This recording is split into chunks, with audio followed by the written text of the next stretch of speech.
عمران خان پہ ہم کئی حوالوں سے تنقید رکھتے ہیں، لیکن ایک کارنامہ ان کا ضرور یاد رکھا جائے گا میرے خیال میں، اور وہ ہے انہوں نے اسلامو فوبیا اور مغرب میں اسلام کے خلاف بڑھتے ہوئے نفرت اور بغض کے خلاف جتنی آواز اٹھائی ماضی میں شاید کسی نے نہیں اٹھائی۔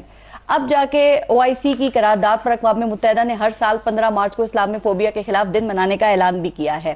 تو عمران خان کی اس کاوش کو آپ کس نظر سے دیکھتے ہیں؟ چونکہ مولانا صاحب شاید وہ پہلے مسلمان حکمران ہیں جنہوں نے توہین رسالت پر بھی سب سے زیادہ آواز بلند کی ہے۔ انہوں نے مغرب کو سمجھایا کہ آپ اپنے انبیاء کو احترام نہیں دیتے، لیکن تمام انبیاء اور خاص طور پر حضرت محمد مصطفیٰ صلی اللہ علیہ وآلہ وسلم سے ہمارا جو تعلق ہے وہ آپ لوگوں کو سمجھنے کی ضرورت ہے۔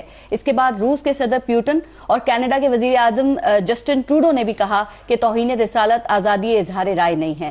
تو اس حوالے سے عمران خان کو وہ کریڈٹ کیوں نہیں مل سکا جو ان کو ملنا چاہیے تھا؟ وہ تو ہم نے دینا تھا، ہم نے دیا ہی نہیں۔ اصل یہ کریڈٹ تو ان کا ہے۔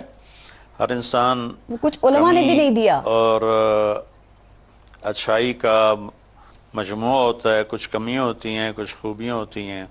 تو خوبیوں کا اعتراف نہ کرنا بھی جہالت بھی ہے اور بخل بھی ہے۔ اس نے بہت بڑا کام کیا۔ اللہ کو اگر ہم نے اس کو پذیرائی نہیں دی تو اللہ اس کو اس کی اپنے خزانوں سے جزا دے گا اور اللہ کا نبی دے گا۔ تو ہم چاہے نہ بھی دیں تو اتنا بڑا کام کیا، قابل رشک ہے، قابل تعریف ہے۔ 57 اسلامی ملک ہیں، کسی ایک کے منہ میں زبان نہیں ہے کہ اس فورم پہ جا کے بولتا۔ وہ شخص بولا جرأت کے ساتھ، ہم اس کی کاوش کو سراہتے ہیں انشاءاللہ۔